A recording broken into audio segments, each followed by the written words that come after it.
ایسے بےہودہ جھوٹے الزامات اور پھر گند بکواس، قلم ان کے ٹوٹتے بھی نہیں ہے لکھتے لکھتے، لیکن خدا توڑنے والا ہے، ان کی تقدیریں خدا توڑے گا، ان کو لازماً نامراد ہونا ہے۔ یہ رستہ نہیں روک سکتے احمدیت کا، نہیں روک سکتے۔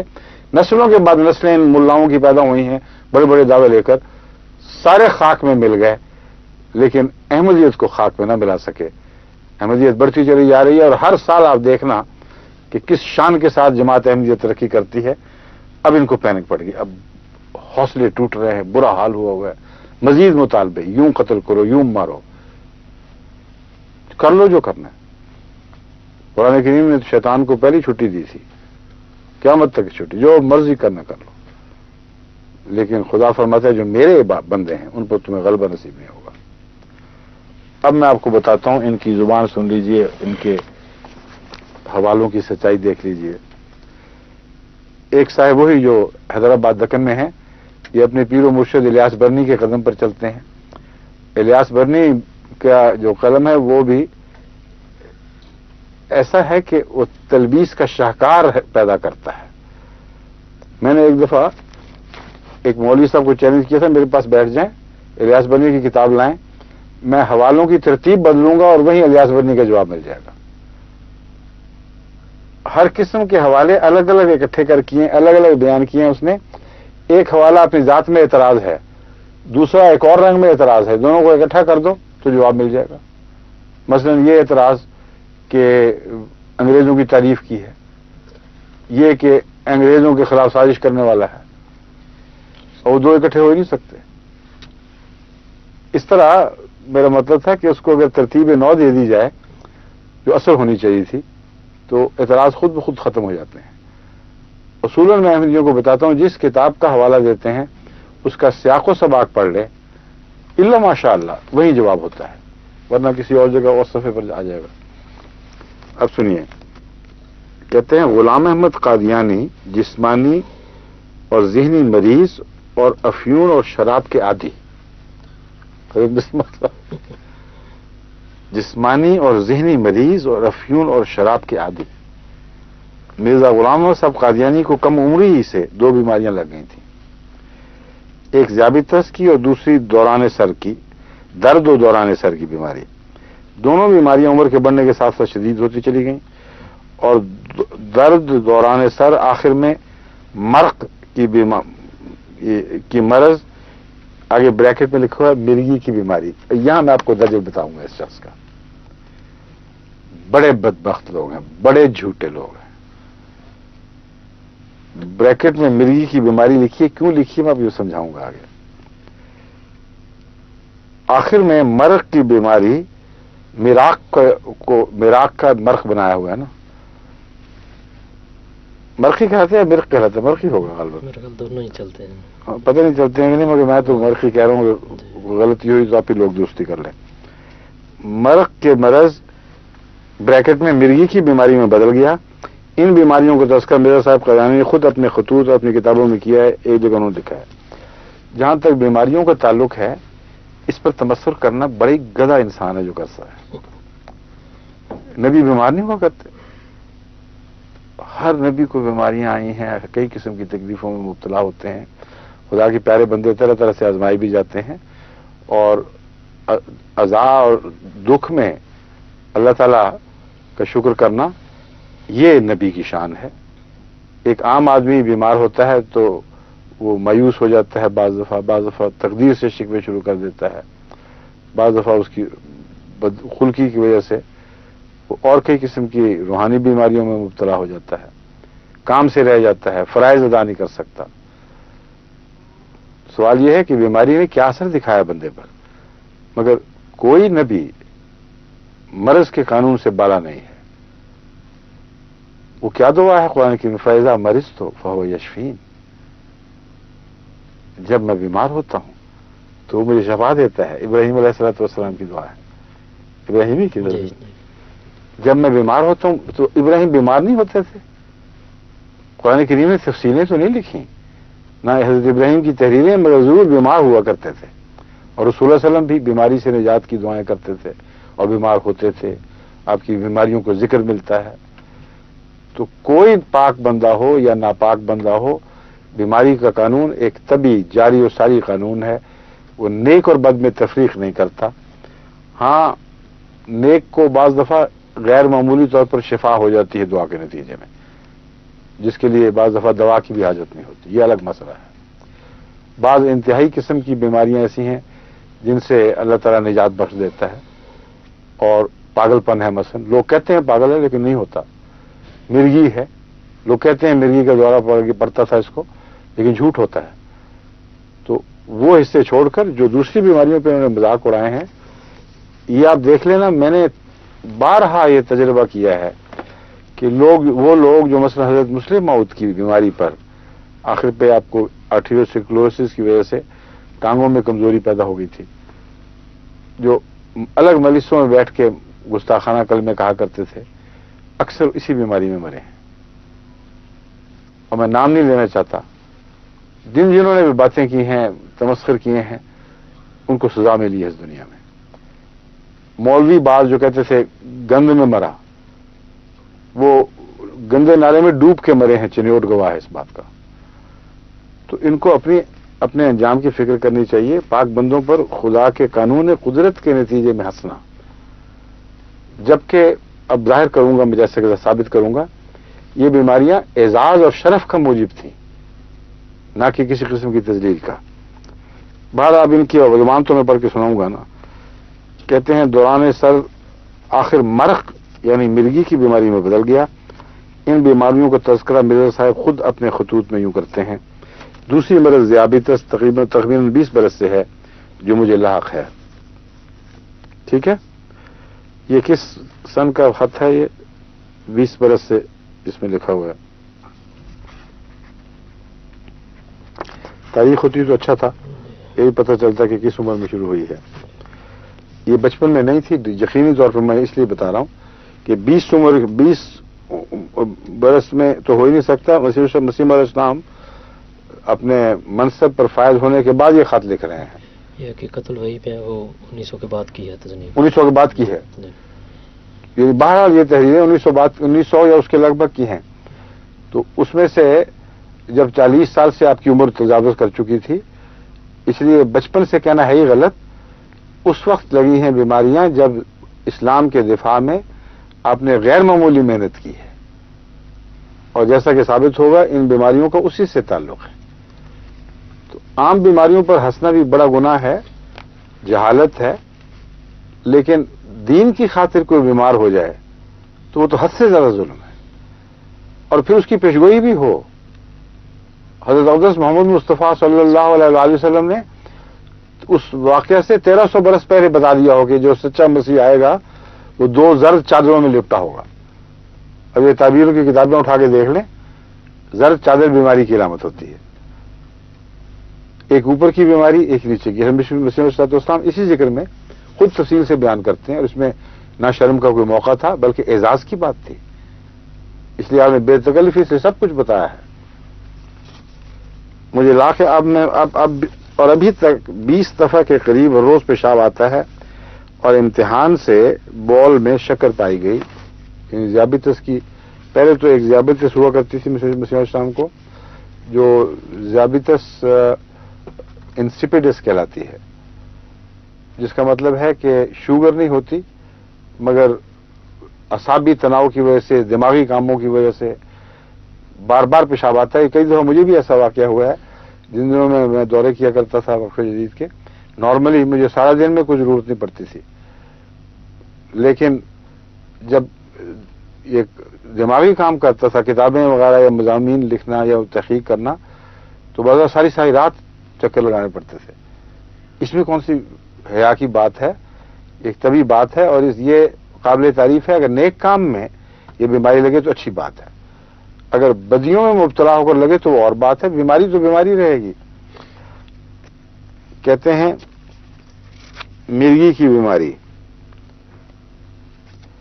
درد دوران سر کا مرض اتنا شدید ہو گیا کہ خود مرزا صاحب کو یہ اندیشہ پیدا ہو گیا کہ کہیں مرق آگے بریکٹ میں، وہاں مرق لکھتے ہیں مسیح اسلام کی طرف، اور بریکٹ میں مرگی کا مرض نہ ہو جائے. ایسے موقع پر بھی اس شخص نے ایک پیشگوئی داغ دی جھوٹ نکلی. پیشگوئی کرتے ہوئے لکھا، مجھے 2 بیماریاں مدت دراز سے تھیں، ایک شدید درد سر جس سے میں بےتاب ہو جایا کرتا تھا اور ہولناک عوارض پیدا ہو جاتے تھے، اور یہ مرض قریباً 25 برس تک دامنگیر رہی، اور اس کے ساتھ دوران سر بھی لاحق ہو گیا، اور طبیبوں نے لکھا ہے کہ ان عوارض کا آخری نتیجہ مرگی ہوتی ہے. مسیح صاحب لکھ رہے ہیں یہ. چنانچہ میرے بھائی مرزا غلام قادر قریباً 2 ماہ تک اسی مرض میں مبتلا ہو کر آخر مرض سرا میں مبتلا ہو گئے اور اسی سے ان کا انتقال ہو گیا. لہذا میں دعا کرتا رہا کہ خدا تعالیٰ ان امراض سے مجھے محفوظ رکھے. ایک دفعہ عالم کشف میں مجھے دکھائی دیا کہ ایک بلا سیاہ رنگ چارپایا کی شکل پر، جو بھیڑ کے قد کی مانند اس کا قد تھا اور بڑے بڑے بال تھے اور بڑے بڑے پنجے تھے، میرے پر حملہ کرنے لگا، اور میرے دل میں ڈالا گیا کہ یہی سرا ہے، یہی مرگی ہے. تو میں نے اپنا ہاتھ زور سے اس کے سینے پر مارا. اب سرا کا لفظ ہے، مرگی کا، مرق نہیں ہے، مرق کی بات بعد میں آئے گی. زور سے اس کے سینے پر مارا اور کہا کہ دور ہو جا، تیرا مجھ میں حصہ نہیں ہے. تب خدا تعالیٰ جانتا ہے کہ بعض اس کے وہ خطرناک عوارض جاتے رہے اور وہ درد شدید بالکل جاتی رہی، صرف دوران سر کبھی کبھی ہوتا ہے. حقیقت الوحی روحانی خزائن جلد 22 77. اس باس اللہ تعالی مسیح، ہاں پیشگوئی کی طرف اصل میں اشارہ کرنا تھا، جو مسلم کتاب الفتن باب ذکر الدجال و صفت ہی میں لکھا ہوا ہے. اس باس اللہ تعالی المسیح ابن مریم فینزل عند المنارۃ البیضاء شرقیہ دمشق بین محظوظتین.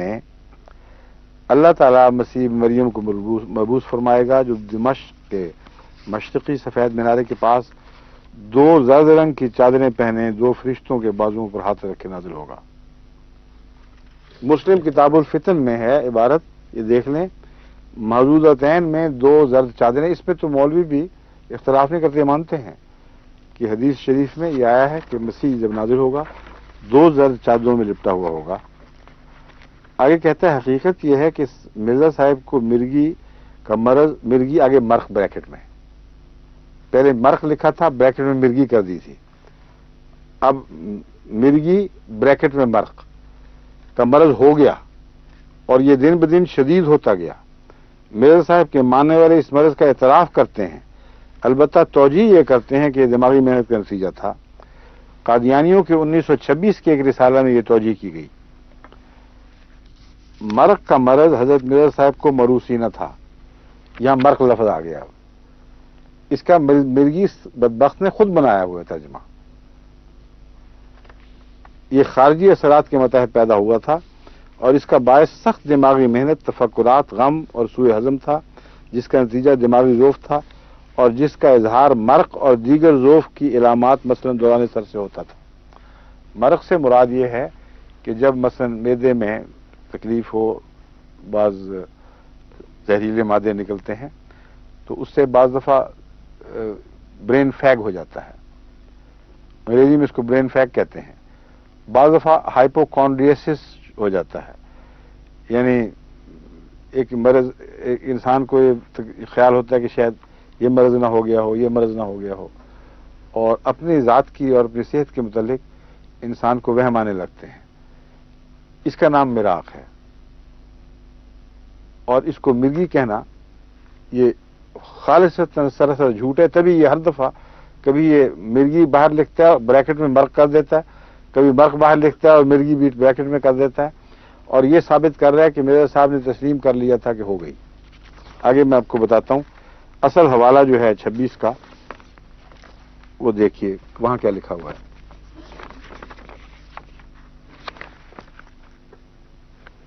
(1926) کے رسالہ میں جس میں کہتے ہیں نا یہ شائع ہوا ہے، یہ ہوئی قادیانی مذہب الیاس برنی سے لیا ہوا ہے. جن کا پیر جھوٹا ہو اس نے آگے پھر کیا دنیا کو دینا سچ. اب سن لیجئے. ریویو آف ریلیجنز میں ایک تحقیقاتی مقالہ ایک احمدی ڈاکٹر کے قلم سے ہے. کون تھے وہ؟ کچھ پتہ ہے؟ اس کا نام نہیں لکھا ہوا؟ ڈاکٹر شاہ نواز صاحب. اچھا یہ وہی ڈاکٹر شاہنواز تحقیقاتی مقالہ ہے. حضرت صاحب کو کون سا مرض تھا یہ عنوان ہے.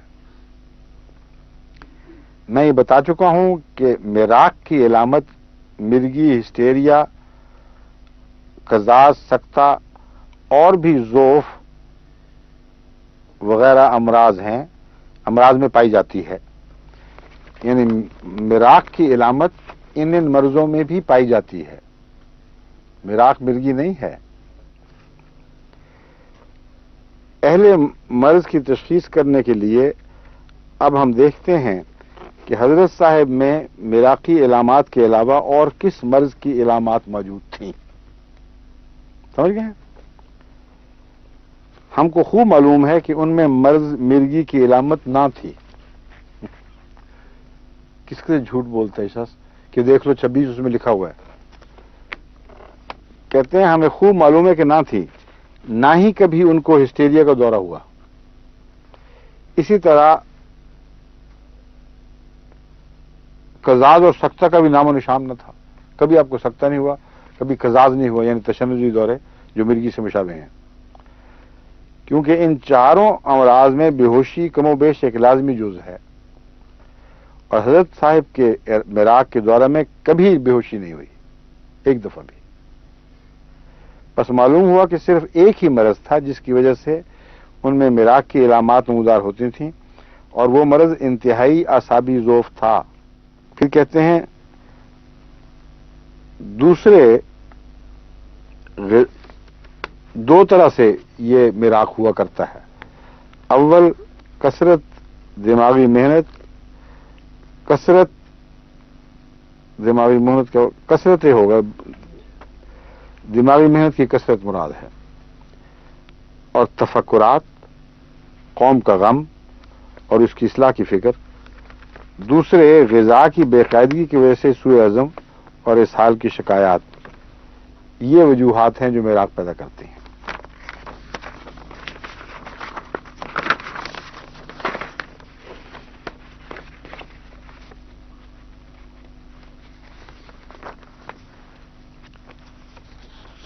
آگے انہوں نے تفصیل بیان کی ہوئی ہے. یہ ساری تفصیل پڑھ لیں. ریویو آف ریلیجن 1926 کا حوالہ ہے. اشارتاً یا کنایتاً بھی اس جگہ حضرت مسیح موعود علیہ السلام کے متعلق نعوذ باللہ من ذالک مرگی کے مرض کو تسلیم نہیں کیا گیا. مرق یا میراق لفظ جو استعمال ہوا ہے اس کا استعمال کر کے مرگی کی نفی موجود ہے. اس ظالم شخص نے میراق کو تسلیم کرنے کے نتیجے میں مرگی بنانا تھا تو بریکٹ میں اس کا نام مرگی رکھ دیا کہ دو آمد و ناز سمجھیں کہ ایک ہی چیز کے دو نام ہیں. اگر صرف یہی بات ہوتی کہ میراق کی بات ہوتی اور مرگی کا ذکر نہ ہوتا تو شاید ہم سمجھتے کہ اس مولوی کو دھوکہ لگ گیا، اس کو پتہ نہیں کہ میراق اور چیز ہے اور مرگی اور چیز ہے. مگر یہاں مرگی کی نفی موجود ہے، اور بڑی قطعی طور پر ایک ڈاکٹر کے قلم سے بتا رہا ہے کہ بے ہوشی کبھی نہیں ہوئی، ایک بھی واقعہ نہیں مسیح موعود علیہ السلام کا. ذوف ہوا ہے، ذوف دماغ، اسی کا نام میراق ہے.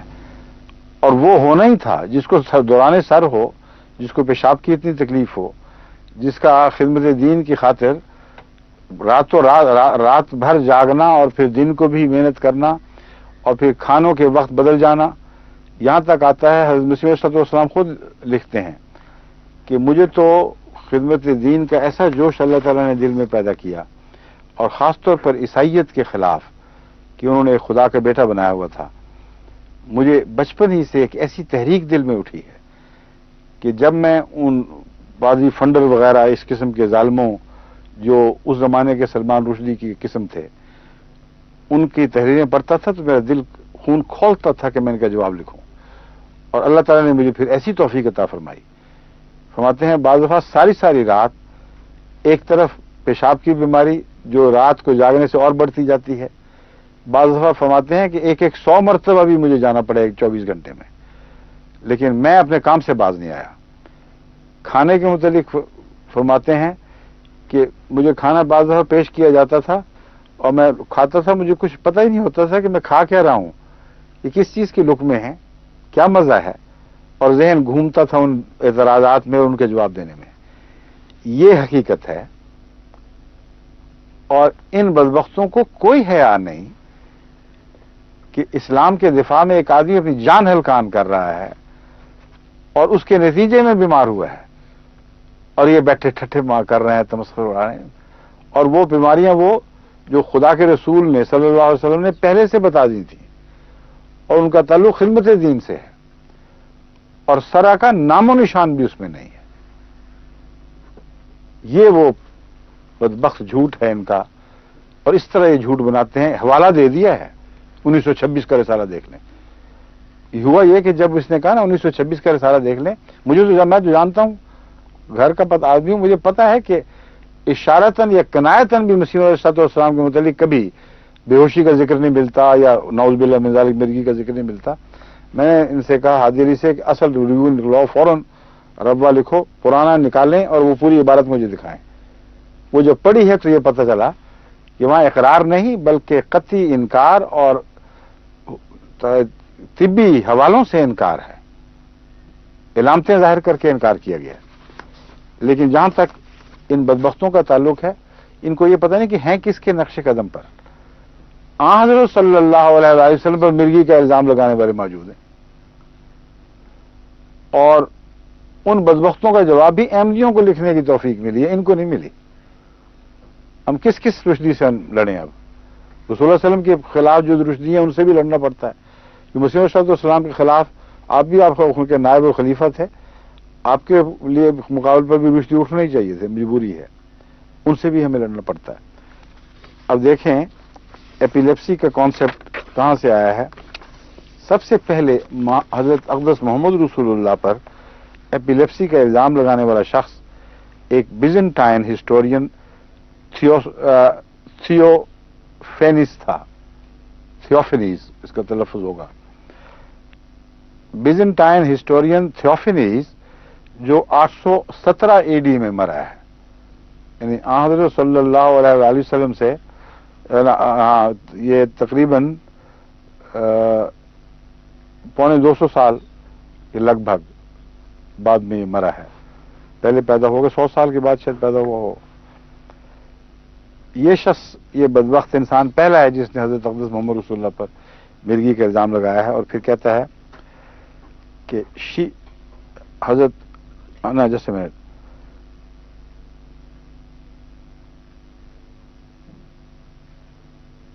سٹوری اس کی یہ ہے، پوری الفاظ میں دی، میں دوسرے الفاظ میں دی ہوئی ہے کہ جب حضرت اقدس محمد رسول اللہ صلی اللہ علیہ وسلم پر وحی نازل ہوئی اور آپ نے جا کر زملونی فرمایا اور سردی لگ رہی تھی اور وہ کپڑا اوڑھ لیا، تو کہتا ہے his wife Khadija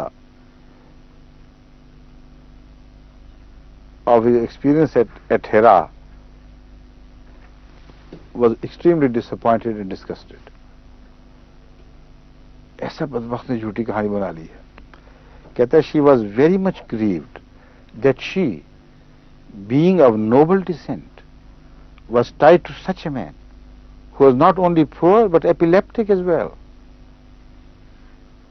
یہ لوگ ہیں جن کو چھٹی ملی ہوئی ہے پاکستان میں. ہم رشدی نہیں ہیں جو کہتے ہیں وہ سن لیں غور سے. یہ ہوتی ہیں رشدی کی ادائیں. آج کے رشدی یہ ہیں جن کو تم نے کھلا چھوڑا ہوا ہے، اور جو معصوم ہیں جن پر الزام لگایا جائے ان کے ہاتھ بند کیے ہوئے ہیں. This was recently quoted by Frank R. Freemason in the Journal Epilepsia of December 1976. یہ ایسے خبیث لوگ ہیں کہ ابھی تک وہ پرانا حوالہ لے کے گویا ثابت شدہ حقیقت ہے، تسلیم ہو گیا تاریخ سے کہ فلاں نے اس زمانے میں لکھا تھا، اور یہ بات تسلیم کر لی ہے کہ حضرت خدیجہ نعوذ باللہ من ذالک روتی تھیں کہ لو جی ایک تو غریب، اوپر سے مرگی کا دورہ.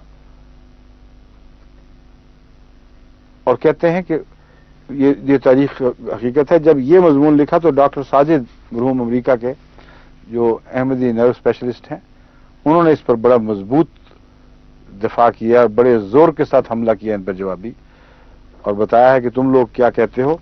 اس ضمن میں آپ کو بتاؤں کہ ایک شخص مونٹگومری واٹ ہے، جس نے یہ کوٹ کیا ہے لیکن ساتھ اس کی تردید بھی کی ہے.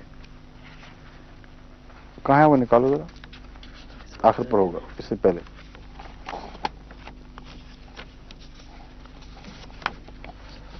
یہ مل گیا. اس میں بھی ایک عجیب بات پائی جاتی ہے جو میں مستشرقین کے تعلق میں آپ پر ظاہر کرنا چاہتا ہوں. یہ انکار بھی جب کرتے ہیں تو پیچھے تھوڑا سا ایک شک کا پہلو آخر پہ پھر ڈال جاتے ہیں.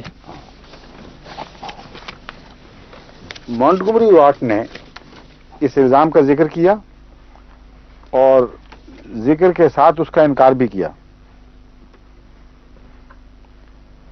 Opponents of Islam have often asserted that Muhammad had epilepsy and that therefore his religious experience had no validity. کہ محمد رسول اللہ کے دشمن اکثر یہ زور کے ساتھ یہ بات بیان کرتے ہیں کہ ان کو ایپیلیپسی تھی, اس لیے ان کا جو مذہبی تجربہ ہے اس کی کوئی یا مشاہدہ اس کی کوئی حیثیت باقی نہیں رہ جاتی. As a matter of fact, the symptoms described are not identical with those of epilepsy. اب یہ دیکھیں نا, انکار کر رہا ہے, اپنی طرف سے شراوت کو دکھا رہا ہے, کہتا ہے آئیڈینٹیکل نہیں ہے. کافی ملتی جلتی ہوں گی لیکن آئیڈینٹیکل نہیں ہے. Since that disease leads to physical and mental degeneration, یہ شرافت کی بات کرتا ہے یہاں. کہتا ہے کہ مینٹل ڈیجنریشن جو ہے محمد رسول اللہ میں نظر نہیں آتی. اور اس کے ساتھ آخر پر پھر کہتا ہے کہ but even if the allegations were true the argument would be completely unsound and based on mere ignorance and prejudice. کہتا ہے اگر سچی بھی ہو, یعنی سچ ہونے کی گنجائش چھوڑ دیے. یہ بات تھی جو میں بیان کرنا چاہتا ہوں, کتنی چالاکی کے ساتھ یہ پھر دوبارہ ایک بات کو دور کر کے دوبارہ داخل کر دیتے ہیں. اس کا آرگومنٹ یہ ہے کہ ریلیجیس ویلیڈیٹی کے متعلق یہ کہنا درست نہیں ہے. پتہ کیوں کہتا ہے؟ یہ مجبور ہے.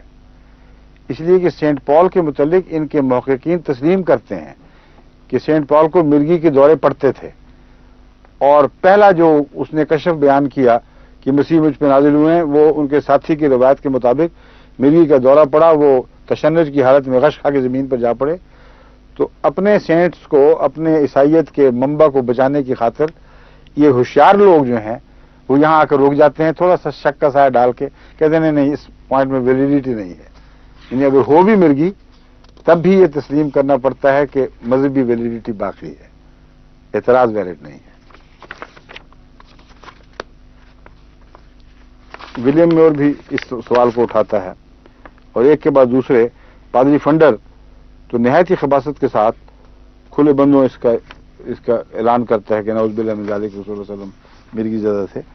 تو اگر غلام پر بھی ان لوگوں نے الزام لگا دیا تو ہم اس کا کیا رونا روئیں اور کس سے شکوہ کریں. آگے ذیابطس کے علاوہ مرزا صاحب کو دستوں کی یعنی اسہال کی بیماری بھی تھی.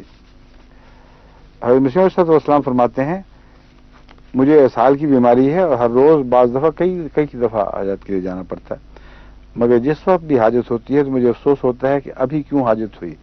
پتہ کیوں؟ حاجت کی پرواہ نہیں, دین کے کام میں مصروف ہیں, اٹھ کر کام چھوڑنا پڑتا ہے, تسلسل ٹوٹتا ہے, بار بار جانا پڑتا ہے. جو شخص دن رات خدمت دین میں مصروف ہو, محو ہو, یہ اس کو تکلیف ہو, تو اس کے متعلق یہ تمسخر اور یہ بے حیائی کی باتیں ان مولویوں کو زیب دیتی ہیں.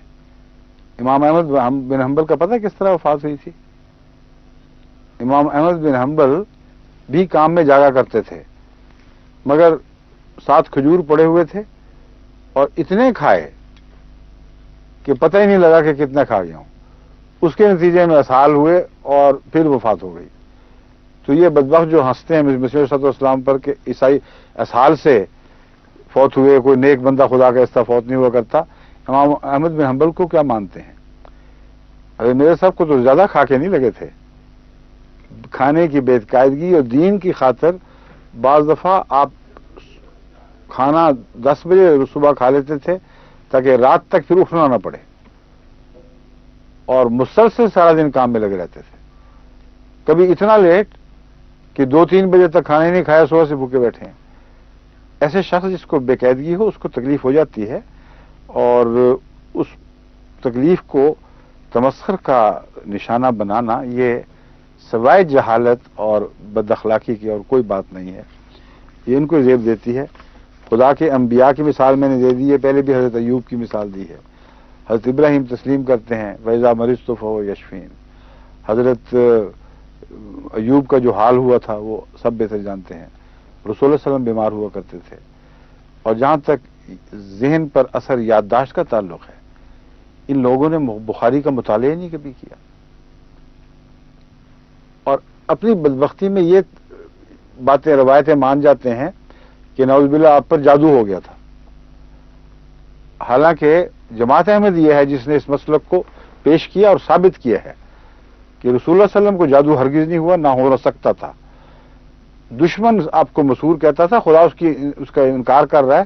ہو کیسے سکتا ہے کہ قرآن کریم انکار کر رہا ہو اور دشمن سچا نکلے؟ ہم یہ کہتے ہیں کہ وہ دشمن نے اپنی طرف سے جادو کیا تھا, لیکن بیماری ہوئی ہے پیٹ کی تکلیف کی وجہ سے. اور وہ سارے ڈاکٹر مانتے ہیں کہ ہو جاتی ہے, یادداشت میں فرق پڑ جاتا ہے. بعض دفعہ میں بھی بہت زیادہ جب کام کروں تو نمازوں میں بھی یہ یاد نہیں رہتا رکعت کون سی ہے, اور دوسرے کاموں میں بھی بہت ذہول ہو جاتا ہے. لیکن مجھے پتا ہے کہ نیک کاموں کی وجہ سے, کوئی بدیوں کی وجہ سے نہیں, اللہ کا فضل ہے اور کام چل رہے ہیں ٹھیک. تو یہ جو مولوی ہیں یہ ان کو بالکل بھول جاتا ہے کہ اگر یہ حملے ایسے بےہودہ کریں گے تو حضرت اقدس محمد رسول اللہ کی گستاخی کریں گے. کیونکہ آپ کو جب زہر ملا اور زہر والا کھانا پہ ایک یہودی نے پیش کیا تھا, اس کے بعد آپ بہت زیادہ بھولنے لگ گئے تھے. اتنا بعض دفعہ بھول جاتے تھے کہ آپ کو یہ وہم بھی ہوا کہ کہیں جادو نہ ہو گیا ہو. اس قسم کے توہمات جب ہوتے ہیں انسان کو, انسان کہہ دیتا ہے کہ کہیں جادو نہ ہو گیا ہو. مگر خدا کے رسول اس قسم کی بیماریوں کے اثر سے مستثنا نہیں ہوا کرتے. لیکن اللہ نے رویا میں دکھا دیا. اللہ نے فرمایا کہ دیکھو, اول تو قل جب پڑھ کے پھونکتے رہے تو مرض اسی سے اللہ کے فضل سے ٹھیک ہو گیا. اور پھر دکھایا کہ یہ دشمن کیا کرتا ہے. ایک کنویں میں گئے, وہاں دکھایا کہ یہ دیکھو یہاں انہوں نے اپنی طرف سے جنتر منتر پھینکا ہوا تھا اور یہ کہتے تھے کہ ہم جادو کر رہے ہیں. اب خدا کا کشفن یا الہامن بتا دینا کہ وہ کون سی جگہ تھی, اس نے ان کو جھوٹا کر دیا کہ تمہاری جادو کی کیا حیثیت ہے, اللہ تعالیٰ ان کا حفاظت کرنے والا اور نگران ہے اور تمہارے گند کھولنے والا ہے. تو ذہنی کمزوریاں بھی ہو جاتی ہیں اگر خدمت دین کی وجہ سے ہوں یا دین کی دشمنی کی وجہ سے دشمن نے ایسی کاررستانی کی ہو, ایسا ظلم کیا ہو کہ جس کے نتیجے میں بیماری ہو جائے. تو یہ کوئی ہنسنے اور مذاق کا محل نہیں ہے, بلکہ محض جاہل اور عقل سے کورے لوگ یہ ایسی حرکت کر سکتے ہیں. پھر کہتے ہیں سر میں شدید درد اور چکر کی بیماری بھی بڑی شدید تھی. اس کا اظہار غلام احمد نے اپنے 5 فروری 1891 کے خط میں کیا ہے. 5 فروری 1891 کے خط میں. حالت صحت اعزاز کی بدستور ہے. کبھی غلبہ دوران سر اس قدر ہو جاتا ہے کہ مرض کی جنبش شدید کا اندیشہ ہوتا ہے, کبھی یہ دوران کم ہوتا ہے, لیکن کوئی وقت دوران سر سے خالی نہیں گزرتا. ان کو چکر آئیں سے اس طرح کی تکلیف ہو تو کوئی خدمت دین کر کے دکھائیں.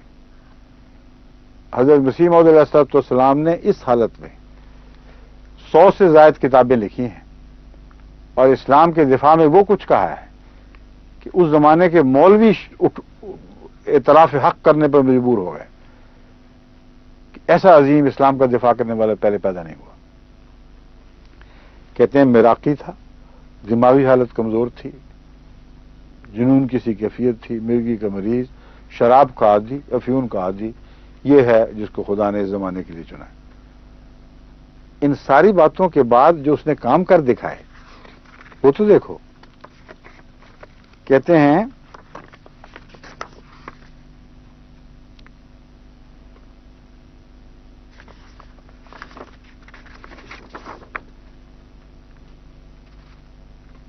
ایک خط کا حوالہ دیا ہے جو 1891 کا خط ہے.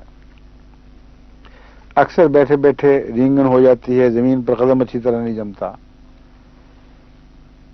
یہ تکلیفیں ہیں. پتہ کب سے تھیں؟ جب آپ کی پہلی کتاب شائع ہوئی ہے براہین احمدیہ کے بعد، فتح اسلام. اس کتاب وہ آغاز کی کتاب ہے، چھوٹی سی. یہ اس واقعہ کے 1-2 سال کے اندر وہ لکھی گئی ہے. یہ واقعہ 2 سال کے بعد کا ہے. تمہیں یاد ہے فتح اسلام کے حوالہ؟ اسی زمانے کی ہے یہ. سوال یہ ہے کہ ان حالات کے باوجود سارا لٹریچر جو اسلام کے دفاع میں اور عظیم الشان روحانی معارف پر مبنی لٹریچر ہے، جس میں اسلامی اصول کی فلسفی کتاب بھی شامل ہے، یہ اس کے بعد ساتھ لکھے ہیں سب کچھ. عقل دنگ رہ جاتی ہے کہ ایک ایسا شخص جو ایسی تکلیفوں میں مبتلا ہو، اس نے اپنی جان کو کس عذاب میں ڈالا ہوگا کہ دین کی خاطر اپنے اوپر ہر زندگی کی لذت حرام کر دی، ہر آرام حرام کر دیا. اور جو محنت کر رہا ہے وہ ان مرضوں کو بڑھانے والا ہے. خوراک کی بے قاعدگی پیٹ کو تکلیف دیتی ہے. رات بھر جاگنا اور کتابیں لکھنا یا مطالعے کرنا یہ دماغ کی تکلیف کو بڑھاتا ہے اور پیشاب کی تکلیف کو بڑھاتا ہے. تو اس کے بعد جو کارنامے کر دکھائے ان کا یہ نتیجہ نکالنا کہ نعوذ باللہ من ذالک ایک تو بدبخت ایسا ہے جو ادھر کیا نام ہے اس کا ڈاکٹر بنا ہوا ہے، ہاں فجیرہ کا، اس نے اور اس کے باپ نے مل کے ایک بکواس لکھی ہے. کہتا ہے کہ دیکھو مرزا صاحب کے متعلق کہ وہ تو فاطر العقل انسان تھا، اور ہم ثابت کرتے ہیں کہ ان کو کوئی کسی قسم کی عقل نہیں تھی. اب میں آپ کو بتاؤں کہ ان بدبختوں نے یہ نتیجہ نکالا ہے. حضرت مسیح موعود علیہ الصلوۃ والسلام کے قریب کے زمانے میں آپ کو دیکھنے والے، آپ کی تحریر پڑھنے والے وہ لوگ جو صاحب علم و عرفان تھے، ان کی تو حیثیت ہی کوئی نہیں. یہ تو 2 کوڑی کی انسان نہیں ہے. مرزا حیرت دہلوی، اخبار کرزن کے ایڈیٹر، حافظ نور محمد نقشبندی، ابوالکلام آزاد، یہ تو ان کی پاؤں کی ٹھوکر بھی نہیں ہے. یہ دو پیسے ہاتھ آ گئے ہیں تو چیتھے لکھ کے بکواس احمدیوں کو بھیج رہے ہیں. ساری دنیا میں اپنے پیسے ضائع کر رہے ہیں. ہر احمدی اس کو اٹھا کے ردی کی ٹوکری میں پھینک دیتا ہے. اور ایک مرتد جن کو حوالے دیے جا رہا ہے، خط بھیج رہا ہے، سمجھتے ہیں کہ ہم نے عظیم الشان خدمت کی، پیسے لے رہے ہیں کہیں اور سے، وہ ہمیں پتہ کہاں سے لیتے ہیں. اور ساری عمر رو کے لکھ کے گند اچھال کے مر گئے یا مر جائیں گے. کوئی احمدی ان کی وجہ سے راہ حق سے نہیں بھٹکتا، بلکہ یہ پڑھ کر اور ان کے ایمان مضبوط ہوتے ہیں. اس لیے وہ جانتے ہیں، جب وہ یہ لکھتے ہیں کہ دیکھو وہ فاطر العقل تھا، اس کو کوئی عقل کی بات کہنی ہے، لکھنے کی اس کا سلیقہ ہی نہیں تھا، تو وہ جانتے ہیں. مسیح موعود اسلام کی تحریریں پڑھتے ہیں، وہ جانتے ہیں کہ اس زمانے کے علماء نے آپ کے متعلق کیا کہا. میں چند حوالے صرف پڑھ دوں، اب وقت ختم ہو رہا ہے. گزٹ 1 جون 1908 کو مرزا حیرت دہلوی لکھتے ہیں مسیح موعود اسلام کے متعلق، مرحوم کی وہ اعلیٰ خدمات جو اس نے آریوں اور عیسائیوں کے مقابلے میں اسلام کی ہیں، وہ واقعی بہت ہی تعریف کی مستحق ہے. یہ اعلیٰ خدمات تھی جن کو یہ بدبخت اپنے رنگ میں، اپنے منحوس رنگ میں دیکھ رہے ہیں. اس نے مناظرہ کا بالکل رنگ ہی بدل دیا اور جدید لٹریچر کی بنیاد ہندوستان میں قائم کر دی. نام بحیثیت ایک مسلمان ہونے کے بلکہ ایک محقق ہونے کے ہم اس بات کا اعتراف کرتے ہیں. کہتا ہے میں اس لیے نہیں کہ میں مسلمان ہوں اور اس کی تائید کر رہا ہوں، مسلمان ہی سمجھتے تھے جو تائید کرتے تھے. مجھ پر کوئی یہ نہ الزام لگائے کہ وہ بھی میرا مسلمان بھائی ہے، اس وجہ سے میں تعریف کر رہا ہوں.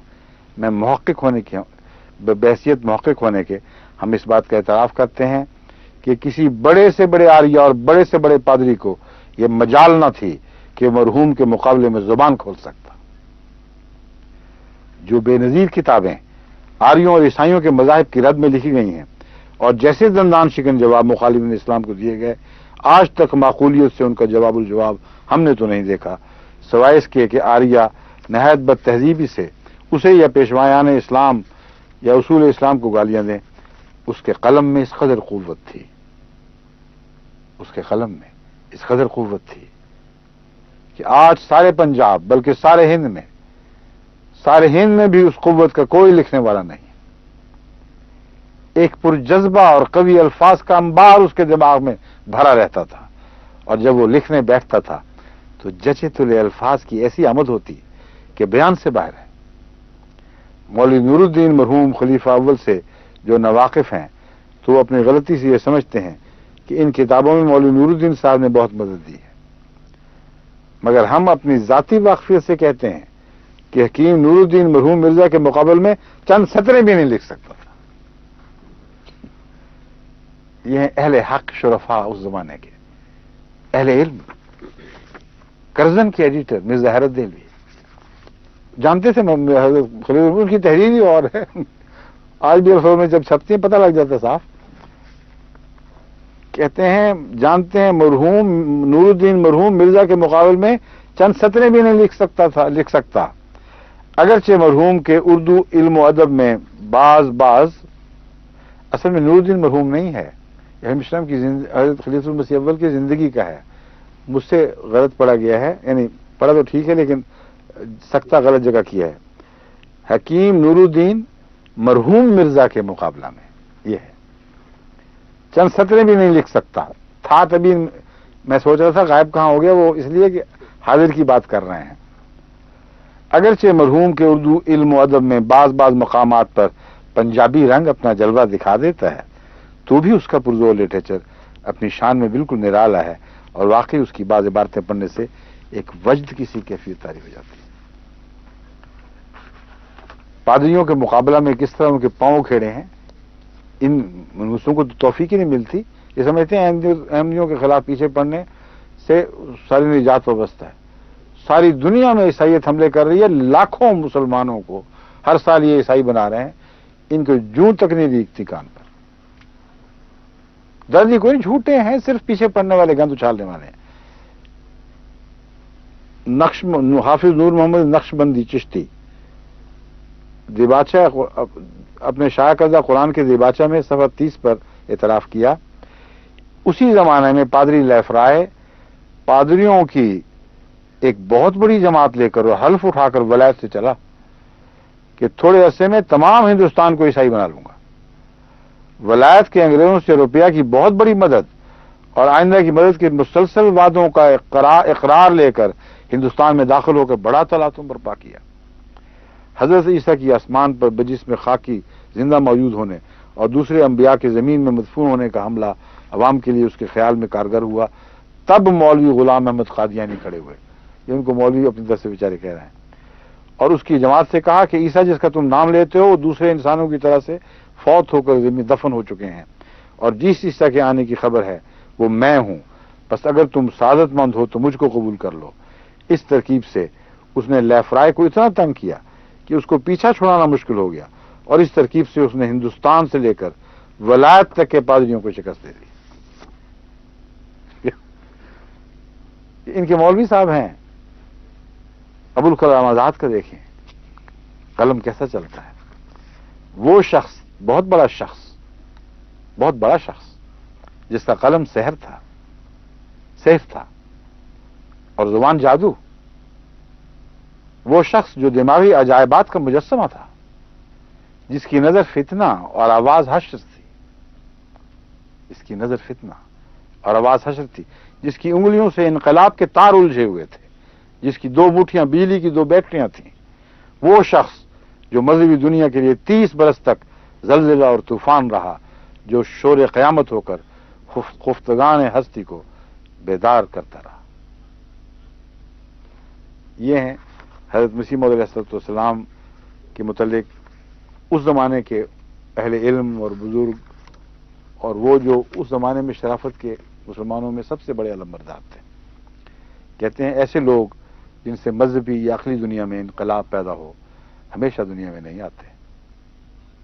یہ نازش فرزندان تاریخ بہت کم منظر عالم پر آتے ہیں، اور جب آتے ہیں تو دنیا میں انقلاب پیدا کر کے دکھا جاتے ہیں۔ مرزا صاحب کی سیرت نے ان کے بعض دعوی اور بعض معتقدات سے شدید اختلاف کے باوجود ہمیشہ کی مفارقت پر مسلمانوں کو، ان تعلیم یافتہ اور روشن خیال مسلمانوں کو محسوس کرا دیا کہ ان کا ایک بڑا شخص ان سے جدا ہو گیا۔ یہ ہے حقیقت،